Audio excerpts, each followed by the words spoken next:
Good morning, good morning, good morning. Hope everyone is doing good this day. It is May 25th. For some people, they have gotten out of school for summer break. For some, it's today, and then for the rest, it'll end on Friday as we walk into the summertime.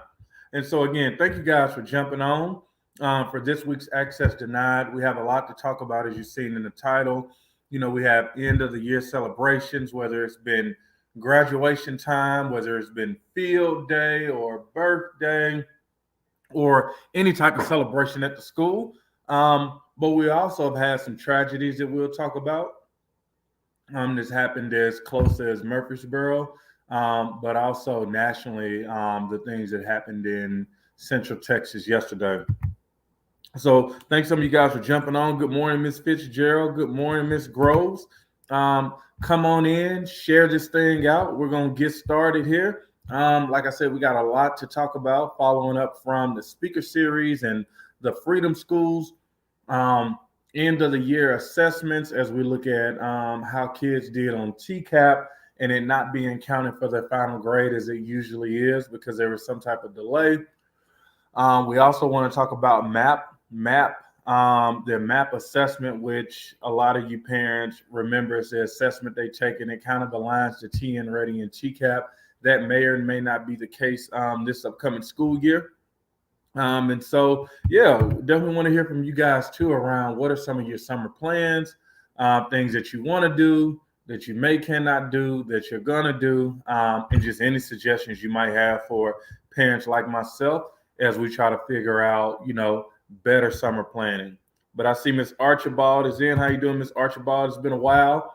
Happy summertime. Hope all is well with you. And then I see we have Miss Avania Moore. Kimberly Moore.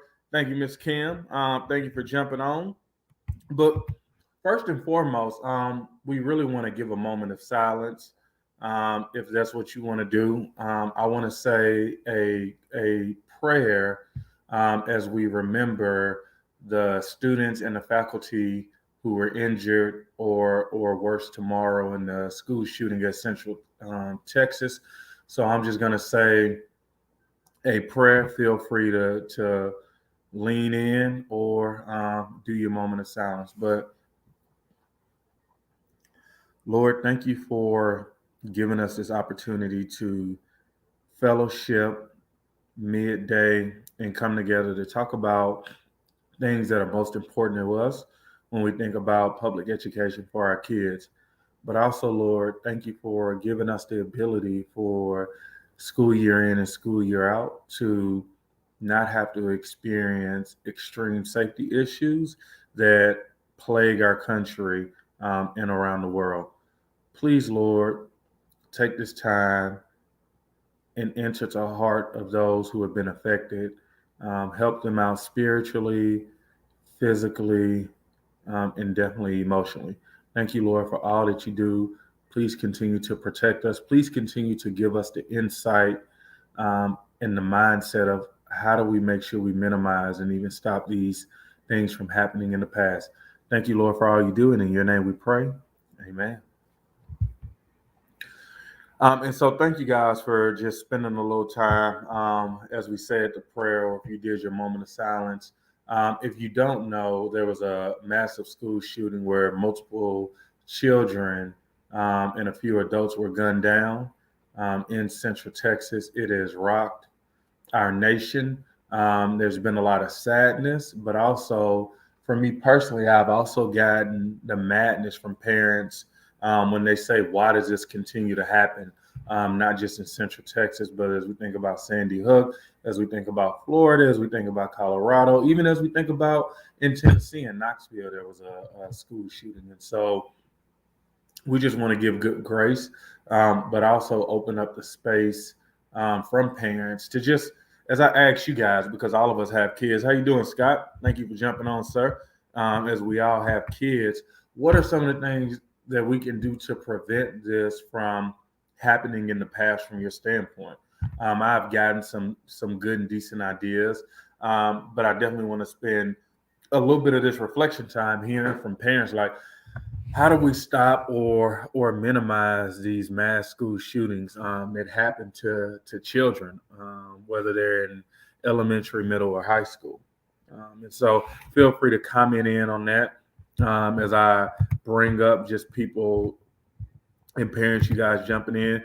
Welcome back, Scott. It was good seeing Scott in Walmart, and he was telling us we need to continue to hit him up. And Scott has been on fire. Let us know what you guys have planned for the summer as well. How you doing, Miss Payne? No pain, no gain. But yeah, so I'll bring up a couple articles, but you know, a few of the things that we want to talk about as I see more people getting on, we want to talk about, definitely the great things that have happened this year. There have been some really good celebrations. I just got back from a pre-K graduation and a high school graduation. Saw old friends. It's some of the best times of the year. Field day, you see the kids doing tug of war and water fights. But also like the tragedies, just right up the street in Murfreesboro, doing a high school graduation, a kid ultimately lost his life, which is not good. And so, again, we just want to check in and just see what are the things that we can do to prevent any ideas or just any thoughts. Period. It's the time where you may not have the answers, but you just want to express yourself, and I just want to give space to that. And I'm gonna do a quick check in. How you doing, Miss Lockhart? And then Miss Fitzgerald says we feel like we need security in our schools, and I know one thing that's happening today, and I got the memo that in our middle schools and our high schools there are already SROs, which are security resource officers, i.e., Metro Nashville police officers. But one of the things that they're doing, definitely for today and hopefully for the rest of the week in the duration of this end of school year, is they're having officers positioned at our elementary schools, just to make sure, one, like our kids are safe from a professional, but also for parents like myself, my wife, my sisters and brothers like that peace of mind. That we also need as we drop our kids off or they ride the bus to know that they're going to be safe. But thank you for that, Miss Fitzgerald. Miss Fitzgerald says, I feel like we need security in our schools. And I appreciate that. And I know sometimes it can be a thin line as we think about the school to prison pipeline, but I also think in instances like this, we have to like think through what's the best when we think about school safety. Rhea says we must vote. Vote. We have senators that need to be replaced, and I think what Rhea is making reference to is we have an opportunity to pass better gun laws.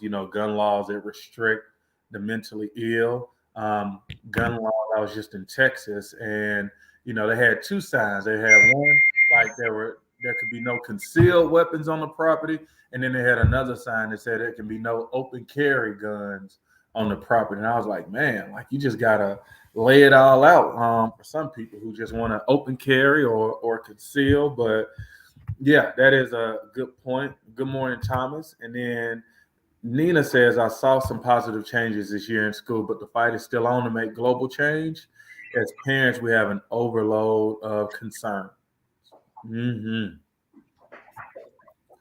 And we welcome Sonya in. Sonya been on the road show, traveling here, traveling there, end of the school year, getting kids ready, but also, we got to do our motherly and fatherly duties. And so, welcome back.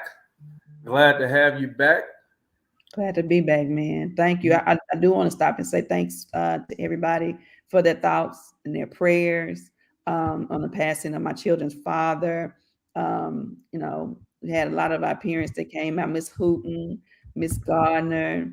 Shout out to the team. Shout out to Danielle and just people around the country who have sent their love, who have sent their texts and their gifts. And, as we continue to grieve, we just want to say that we're all right. And I have a whole village. I was talking in the car with John last night. We were stuck in Texas. I looked at John and I said, John, I'm gonna need you. I'm gonna need you. I got a 15-year-old boy, and I'm going to need my village. And I thank God I have one. So thanks to everybody. But it's good to be back. So y'all talking about safety. Y'all talking about in lieu of what happened yesterday in Texas. And Yep. We wanted to start off with dressing there, did a moment of silence, did a little prayer. And then we just talked about what are some of the things that we think needs to happen. Nina chimed in, Laquita Miss Fitzgerald chimed in, because I think it's important. Like I've just been hearing from parents, even from my own wife, like, what do we do with our own kids in situations like this? Do we keep them home? Do we send them? It's just not enough answers for the questions. I'm going to say this. I did root cause analysis. So my thinking is a little different.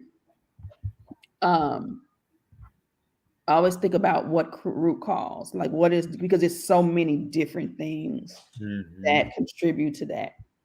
And so, first of all, this young man bought a gun legally. So in the school shootings that have happened over the last few years, I want you to keep in mind, these have been legal buys of assault weapons. These ain't been the 38 midnight special on the streets. This has been guns that have been legally obtained. So you have to approach it just like it is, because you got to look at the trend. Every school shooting that has happened, these people have gotten these guns legally. And I think that Rhea hit it. We have state representatives and we have U.S. senators and we have all Congress who are passing these laws based on, the Second Amendment. And, I am a gun-toting citizen. But the thing is, I have a responsibility as a gun-toting citizen, and Congress has a responsibility to make sure. When the Constitution was written, Thomas Jefferson and all them, they wrote the first line of the Constitution. It was the preamble of the Constitution, and it starts off with "We the people of the United States, in order to form a more perfect union, establish justice." I learned that in elementary school, and I memorized that, and we had to do that in Miss Jordan's class. It was middle school, actually. As an adult, now I understand what it means to say "we the people." They was talking about them. The people who wrote the Constitution, they wasn't saying "we the people," me and you, John, or me and you, me and you, Rhea. We the people of the United States, in order to form a more perfect union, listen to this line, establish justice. They was talking about them. They was talking about themselves. So they've got to, so I say, do what you said you was going to do. You said if you wanted to be the gatekeeper of justice, then do your job. And that's Congress has a responsibility, not the president of the United States, but Congress, the governors, the representatives that are passing these laws. They have a responsibility and a duty not only to uphold the Constitution and the amendments, but also ensure the safety and welfare of every citizen that walks on this earth.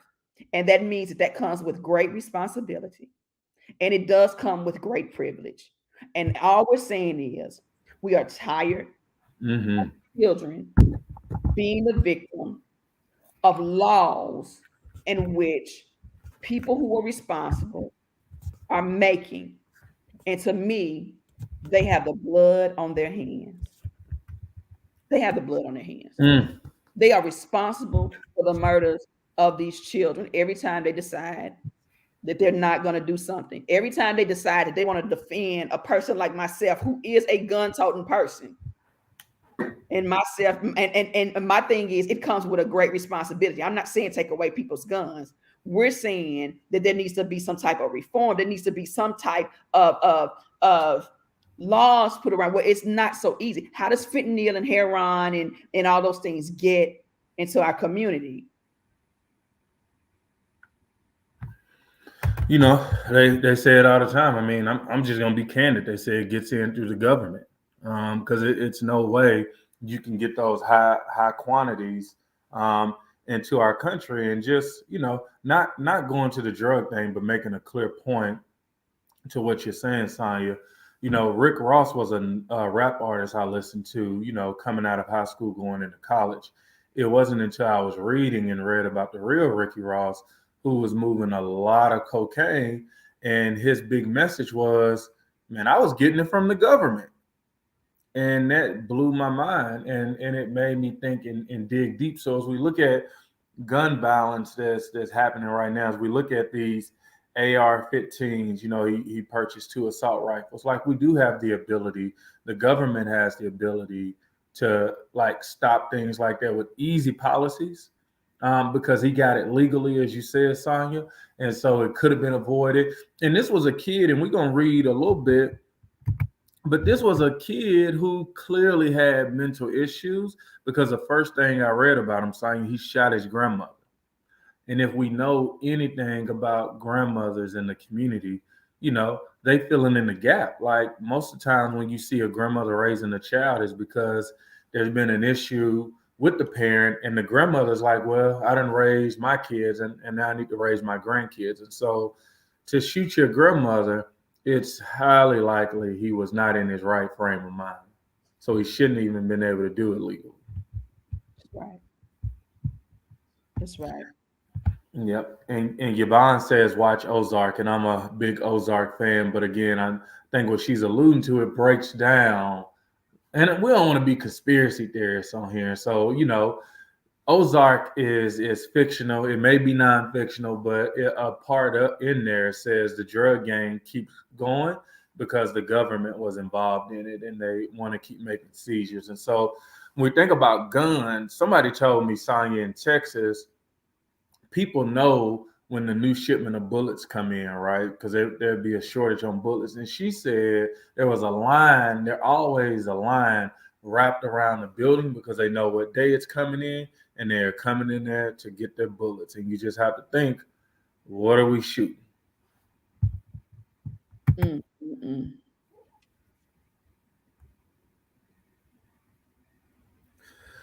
So as we pivot, and I'll do just a little bit, like I want to share um, just a little bit of information about the shooting, but then I want to move on, Sonya, as we close this school year, and we came out of like strict COVID protocols from last school year to this year.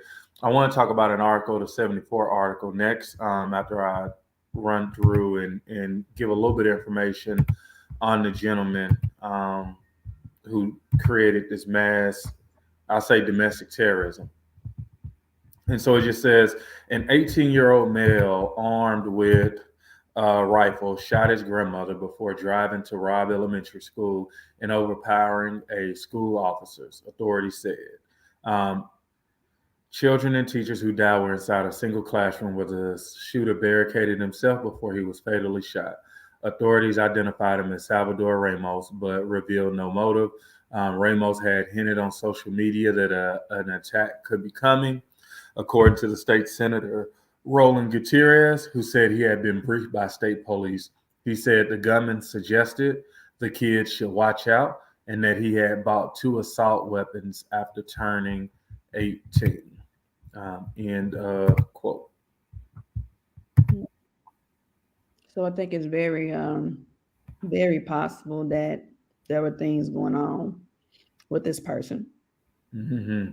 I think that one of the things that we do have to do is we've got to invest in providing information, like what to look for.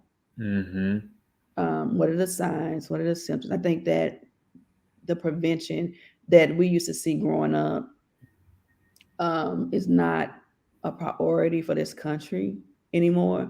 Right. And not in our communities either. And I think that we have to make sure that we prioritize mental health. Now, just because somebody has a mental health problem doesn't make them crazy. Mm-hmm. This is a two-pronged thing. This person could have been mentally ill, but does not necessarily mean that they were not accountable for what they. Right. So I want to make sure that I'm being clear about that. I mean, I have mental health issues sometimes. Like I get depressed, those things. But I am not insane, and I am responsible for my actions, and we'll never know Mm-hmm. about this person. But what we can be sure of, and what we can do is, I think that we can put some preventative measures in place. It's going to start with the root cause. Um, anything worth having is not easily obtained. And Right. I believe that we should not be able to easily obtain assault rifles. I mean, our And police officers can hardly defend themselves against assault rifles. And they're here to supposedly to serve and protect. I mm-hmm. go to the gun range, and sometimes I'm standing beside people, particularly white men, who have some of the biggest guns and bazooka guns that almost knock me off my feet. Their gun shells actually hit me and burn my skin. Wow. So those are not weapons that people need to Right. protect their homes. Um, and so I think that we seriously have to think about, what does it mean to have Second Amendment rights, right? That doesn't mean you got to have a freaking machine gun. Mm-hmm. That's what I'm saying. There's a responsibility and accountability to that, to people even having rights. I mean, I got a right to say anything that I want to say, Yep. but Yep. But self-awareness lets me know that I'm being hurtful, or it doesn't mean it doesn't cause damage. yep. And people used to tell me, because I was the one to quote, like I got my First Amendment rights, but they said still consequences. People get sued for speaking their mind. You got the right to speak your mind, but it's consequences. If you say the wrong thing, if you're derogatory, if you're libelous. I'm just making up isms, but no, like you got your rights, but it doesn't give you the right to do the wrong things. Yeah. So it's pure act of evil, Yep. as far as we know. But I'm sick of people talking.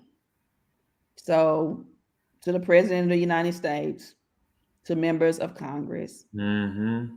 you all suck, and you suck bad. And you are examples of poor leadership.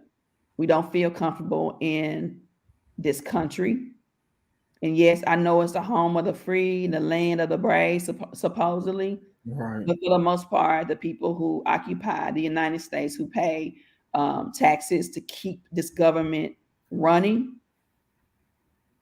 we don't feel safe in our own homes, in our own schools, and in our own communities. And all we're asking is for some common sense regulations around gun safety. Yeah.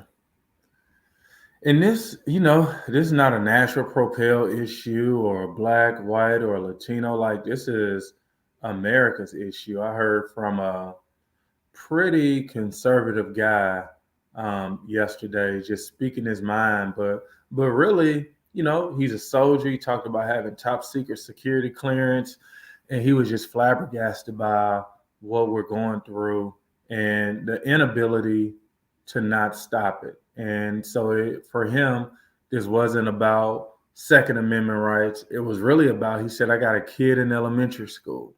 This is about keeping my kid and all kids safe.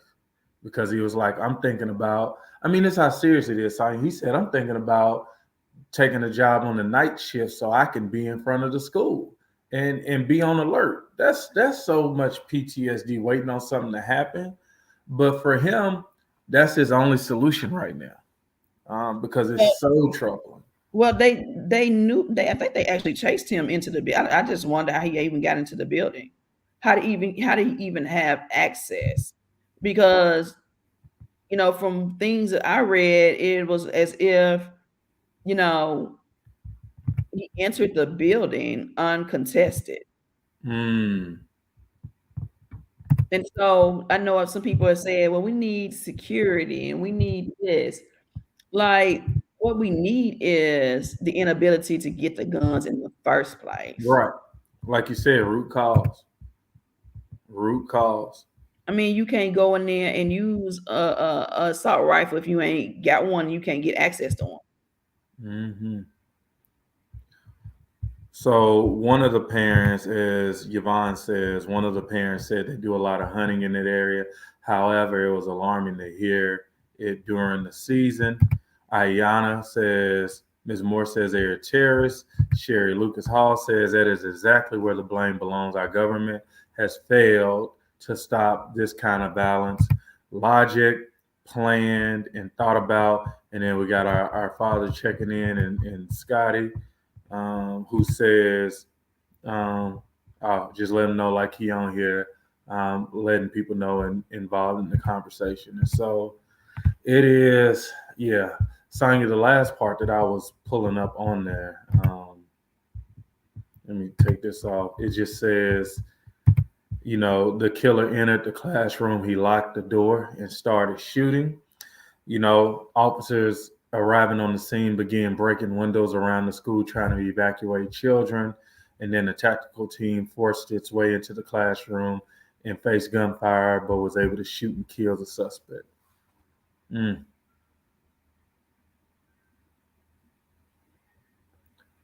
Yeah, this is just never easy to go through this.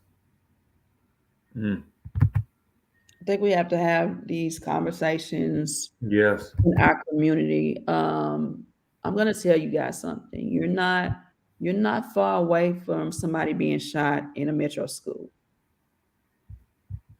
You're Mm. not you're not immune to that happening. Um, these kids are able to access guns on these streets. A lot Mm-hmm. of it is people being irresponsible, leaving guns in cars. Mm-hmm. They're breaking in cars. That's what I'm saying. There's got to be some regulations. There's got to be some education around those who are getting guns legally, as Mm. well as there's got to be some things that need to happen in our community. And if you have a community that is very impoverished, then you're going to see an uptick in violence Yeah. and in things like that. And so the city needs to invest in our communities also. Like research backs that. Like I'm not talking out the side of my ear. We know what to do because you look at Compton. Compton ain't the Compton it used to be, right? Right. And that's because there's some efforts that went into turning Compton around. So it can be done. It can definitely be done. And the last part I show, and that's all I want to give um, to this issue, because it's so hard to stomach. But it says Sandy Hook parents urge bold action. Nicole and Mark, co-founders and CEOs of the Sandy Hook Promise, each had a son killed in the Sandy Hook elementary school shooting spree that killed 26 a decade ago. They issued a statement saying they are sickened under the weight of our sadness as we watch another community of families suffering their worst nightmare.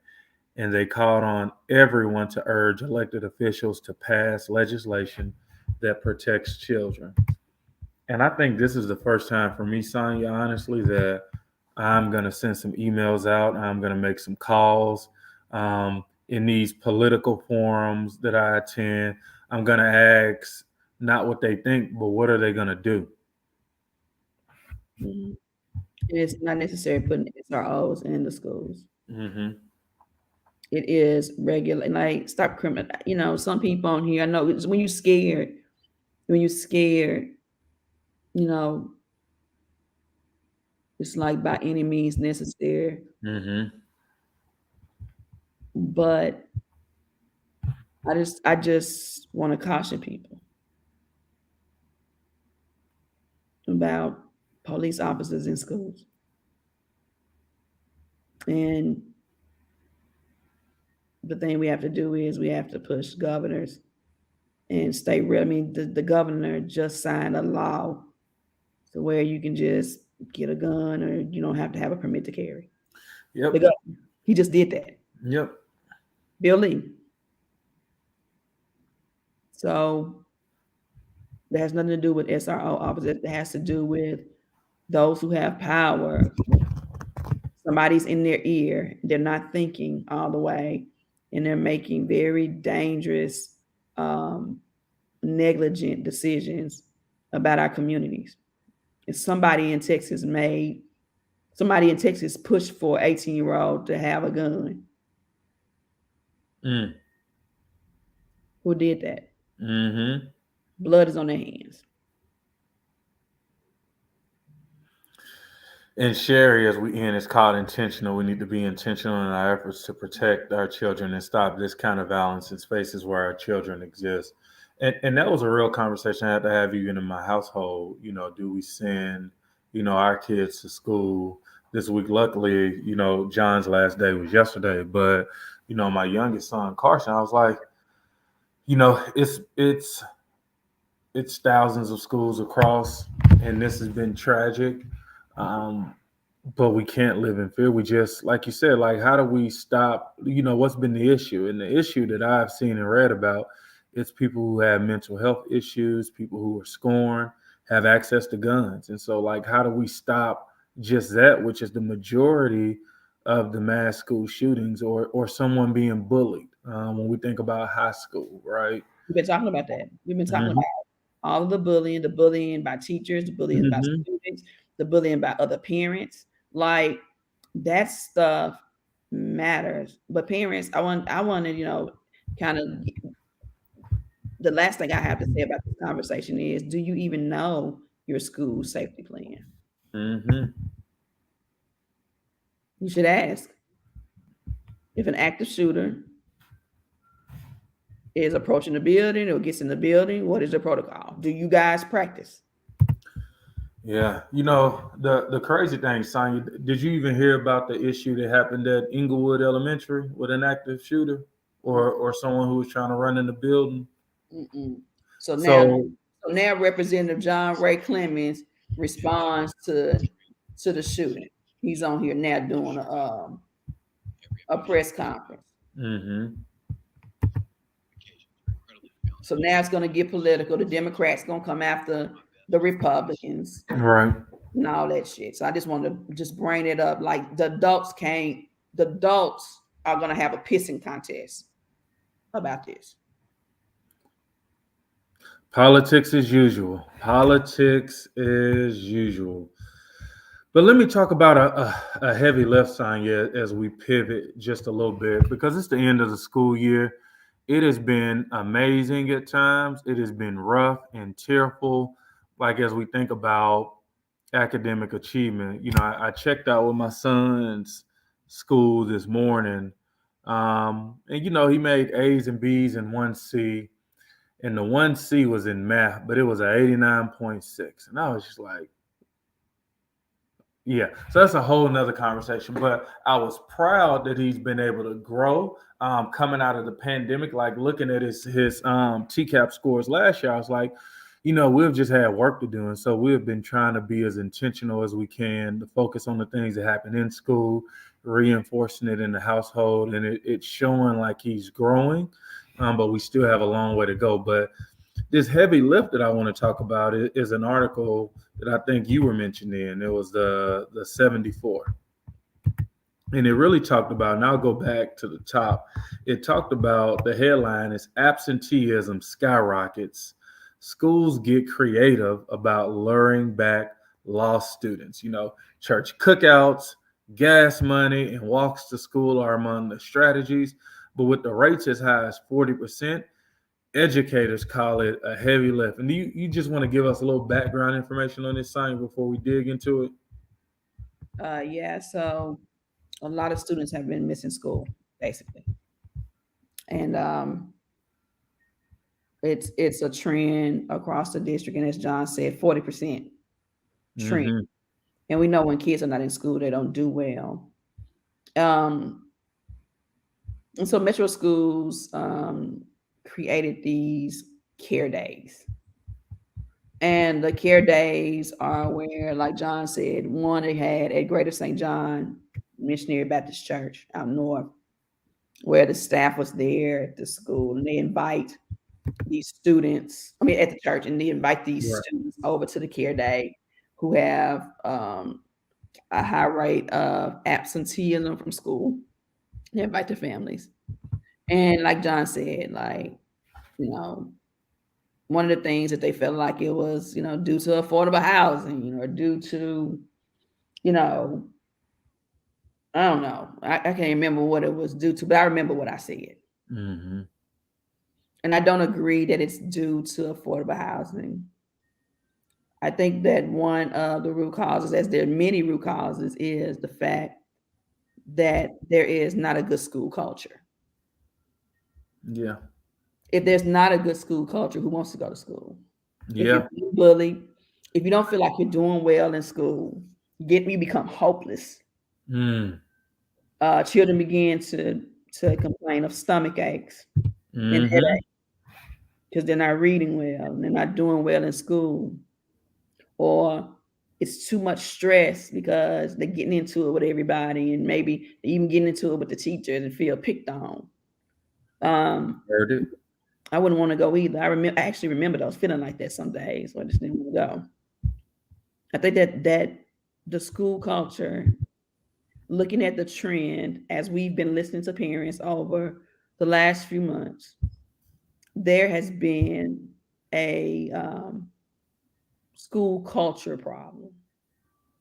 Some of that problem is related to school districts trying to get tougher on students from feeling the pressure of having to recover them from learning loss. So you got your principals that are suspending a whole lot and Mm-hmm. skipping the ISS or skipping restorative actions. Mm-hmm. And these kids ain't showing up to school. Ooh, Sonya, I'm gonna tell you, I went to a hearing and it really warmed my heart with this process because it was totally independent of the school system, of the people reviewing this issue. And the lady asked, she was like, I know restorative practices is a policy in the district. What restorative actions have been used with this student? And I said, oh, come No, through, no, policymaker. it goes out on the wash. We have things, right? Like we got a brand new reading curriculum. But Mm-hmm. if you don't teach the educators the foundational skills and literacy, Sherry, if we don't make sure the educators have those, who cares if you got a curriculum? Right now, we have a budget problem. And I'm actually gonna do an interview with Fox 17 after a while. And I know what the problem is. Okay. And when you don't use what you have, right? And you don't use it like you say you're gonna use it, Right. or the practices, then it shows. And Mm-hmm. it is showing. It is showing in our school. When you don't use SEL, the students you're talking about could really prosper from SEL, self-awareness, Yeah. self-evaluation, could really flourish with that. We're talking about a student with a 4.0 and higher, No, not an intelligence problem. flabbergasted. Yeah. So when we don't have the leadership, and I know a lot of people, are very, very big cheerleaders of Dr. Battle, and there's some things that I like that she does, but there's some things that I really think that she could do better if she would lead and keep the politic people out of her ears, and stop trying to appease and just do what's right for children. It's the legacy that she's gonna leave, and I've told her that before. These children don't, if they don't do better, things don't get better. It's your legacy. And I mean that, and unapologetically. I'm not taking that back. But I said it to say that we got a school culture problem. Principals talking funky. I told a school district person that the principal was, you know, not very good at relationship building Mm-hmm. with bus drivers, with teachers, with students. And they told me that person was a good person. Mm.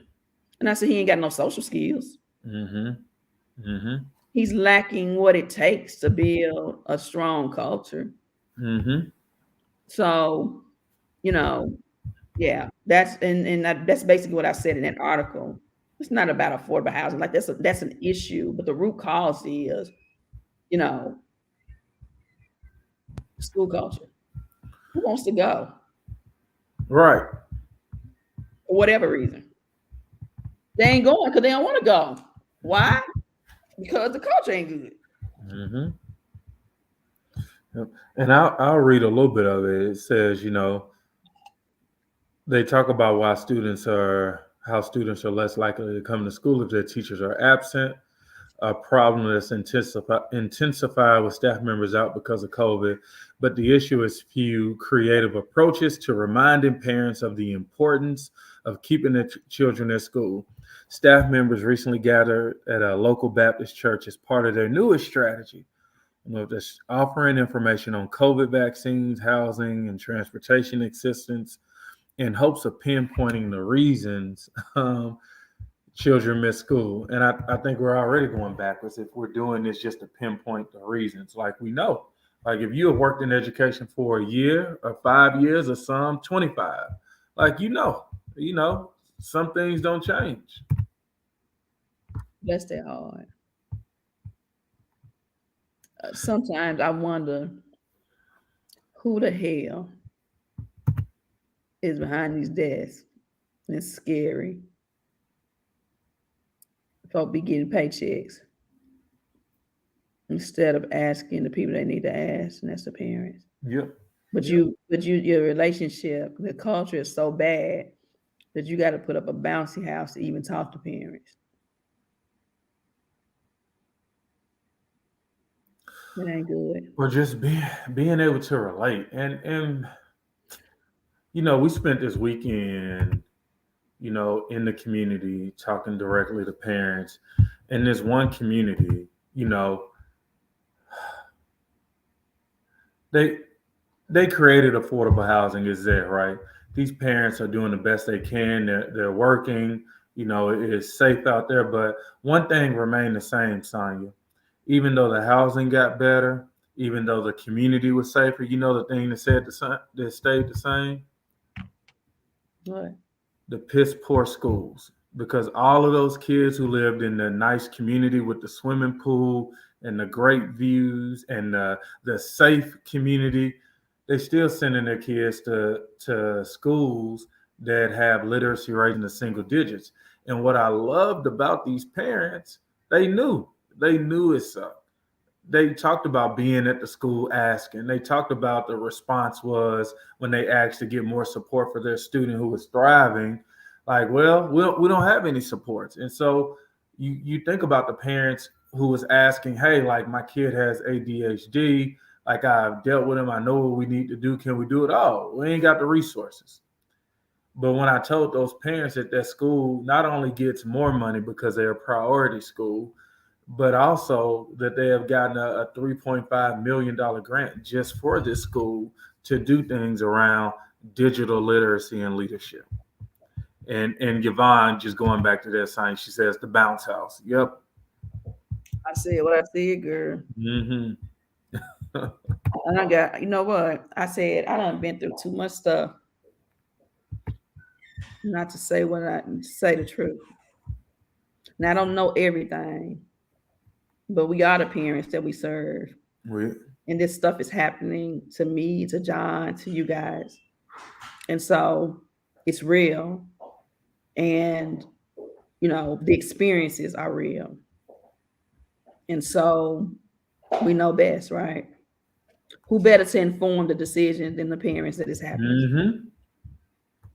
That's what I was gonna say. We are the community. Like it's nothing like walking across the room and seeing hundreds of kids with beautiful smiles on their face coming across the stage, some of them dancing, some of them palms are sweaty, parents screaming hallelujah, to go home, to have a cookout, to be praised and hugged and prayed over, to wake up the next morning with no real plan because they just were not given the tools.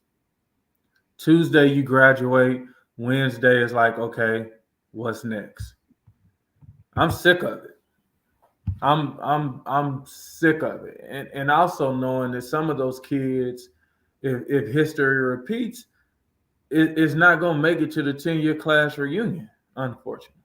And so we're also dealing with that. And so the only thing we need to be dealing with is setting our kids up for success. Like, but what does that look like?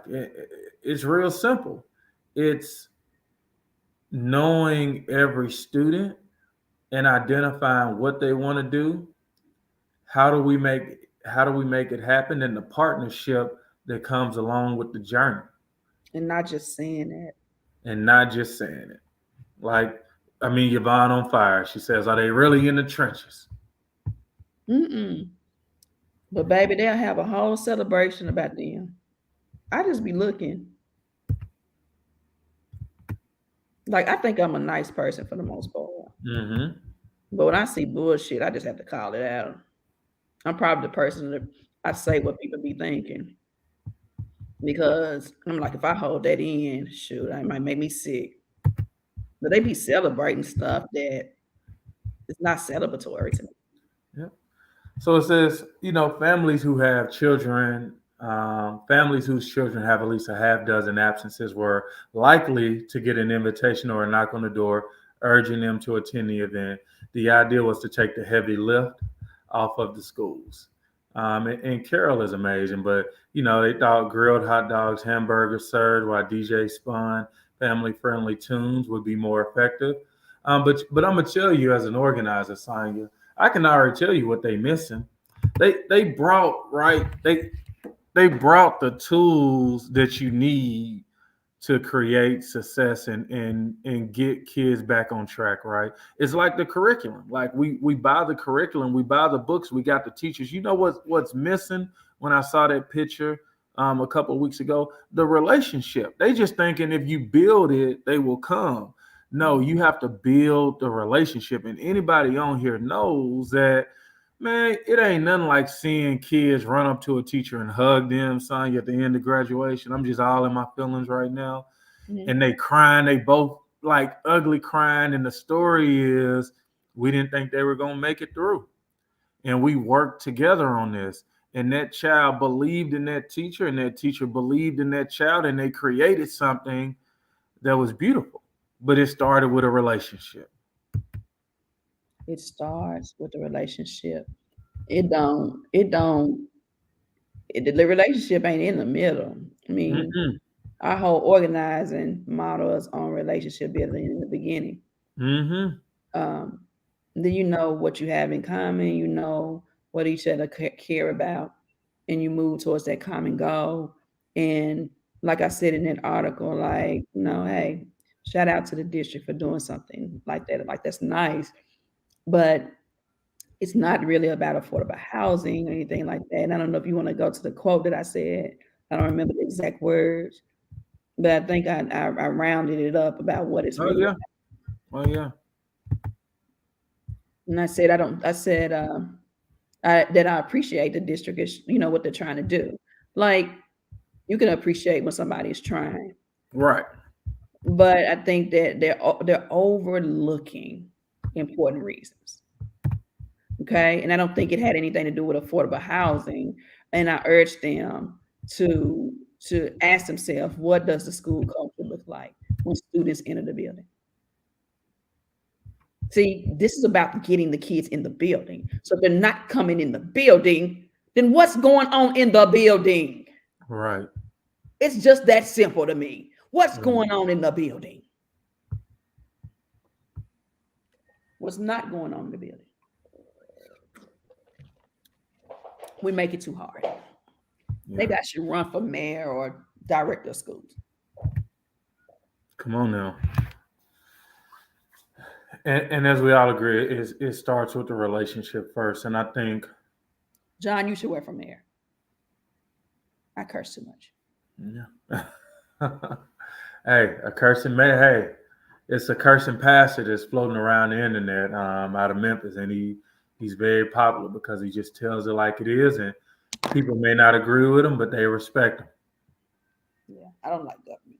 I don't do government stuff. So you can have it. I support you. Oh yeah, and Yvonne says I got a story to tell us in the daycare centers too. I left a daycare graduation this week. Like it's real. It's real. It's real. John, did we talk about Sister Sandra? Oh, we did not. Let me pull that up. And as you start the conversation, that's how we want to end because I got my own words, but if you lead us off, I'll pull up some things that I want to show people. Sister Sandra, y'all, is a nun, an activist who started the first charter school here in Nashville, Smith and Craighead. And I call that one of the most revolutionary acts. One of the bravest acts is to have a vision and to decide that we're going to take matters in our own hands. That's a true example of that. And make sure that Black and brown students receive an equitable education. And Sister Sandra did that, and she passed away not too long ago. Mm-hmm. And John has had the honor of meeting her. I never met her before, but I heard John talking about her actually maybe a couple of months ago. Yeah. And she was somebody that I was like, man, I would love to meet her. And I did not get the opportunity. And so I will let John, I'll turn it over, but I just kind of want to set up like, you know, what she meant to education. She was not business as usual. She was a partner. She was a connector. From the stories that I heard from her, she was a saint, and she was a giver and a servant of God and a servant of the people. Yeah, that's spot on, and I think we posted her obituary in the comments in case people want to click. But I got involved in education, deeply in education. I tell you, from meeting Sister Sandra. I won't go into all the details, but I met her before Lil John was born. So it's been 13, 14 years ago, maybe even 15. And I had heard about it because she was the first person to start this innovative type of school. And I just wanted to get details about like how was it working, what was working, what wasn't working. And I remember talking, I was like, man, this lady sounds young and vibrant. Like I'm excited. So she was like, come see me. It was off West End. She was in rehab because she was at that time, she had to be in her early 80s, but she was still driving. And unfortunately, she got into a wreck. And she wasn't trying to stop driving because she was a busybody. And when I learned Sister Sandra, as Sonia said, was really a saint, it brought even more respect. And as I looked at her life's history of not only being in the ministry in America, but going to South America and other countries to spread it. My last instance with Sister Sandra, we met a couple of times during COVID. She was dead set on getting a curriculum that just worked for her kids that she was doing this after school program for. And ultimately, it helped drive her to start the school because she just saw the greatness in the program. And so she was working with some people to revamp it. And I just never forget, like I had to run. And I said, Sister Sandra, anything that you put before me, I respect you enough. Like what I hear, like I want to make sure I be a champion for it and push it. And I was like, and I'm going to talk to you soon and I have to go. And I never forget, she said, do you hug? And I almost said, hell yeah. I was like, definitely. And she said, give me a hug. And that's my lasting memory of a lady who I know will be remembered as a saint. That's Sister Sandra. And so, whew, man, it's a lot. I mean, just to lose, we have lost a real giant.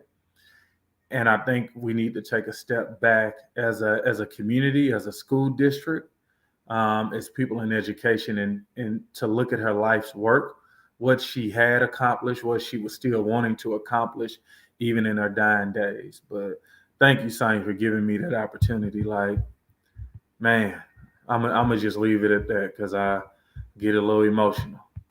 No, thank you for pouring your heart out. But just lets us know that we got some work that we got to carry out. Like we Hmm. have to keep our legacy alive, keep our vision alive. And it just gives us more inspiration to do so. We thank you, Sister Sandra, for your life and your legacy Hmm. that we're gonna make you proud. We want to make sure that all children get the education they need and they deserve. We want to make sure that they get that world class education that I saw up on the board in the airport. That is our vision as Nashville Propel. And I said to Hmm. myself, just another example of what a world class education looks like going to Vanderbilt. Yes.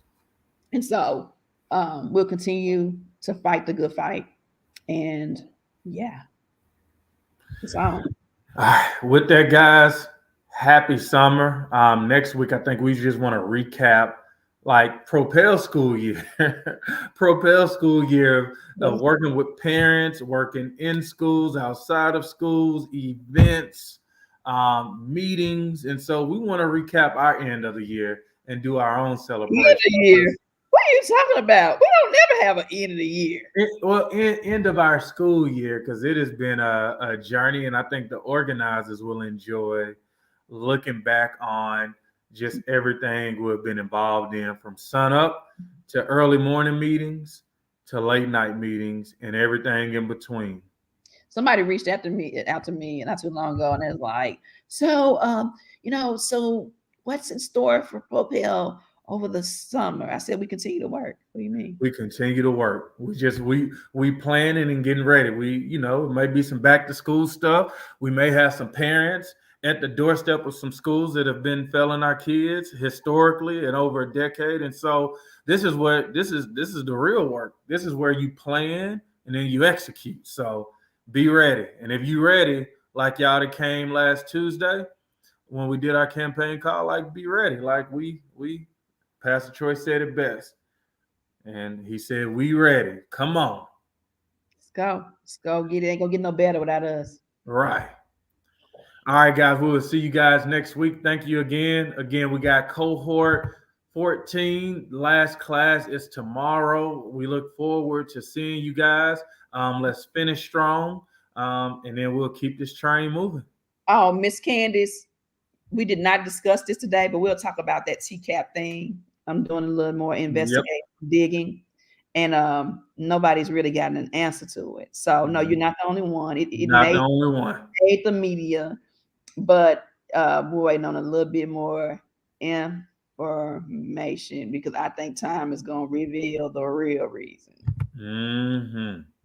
Yep. Hey, we were supposed to talk about it, but with everything that happened yesterday, Candace, but this is something we definitely want to talk about because we don't think it's a coincidence. Ain't no coincidence behind it. Nah. She said school's trying to be slick. Come on. She been listening to you, Sonya. It might be the state being slick. Come on now. Yeah. All right, guys.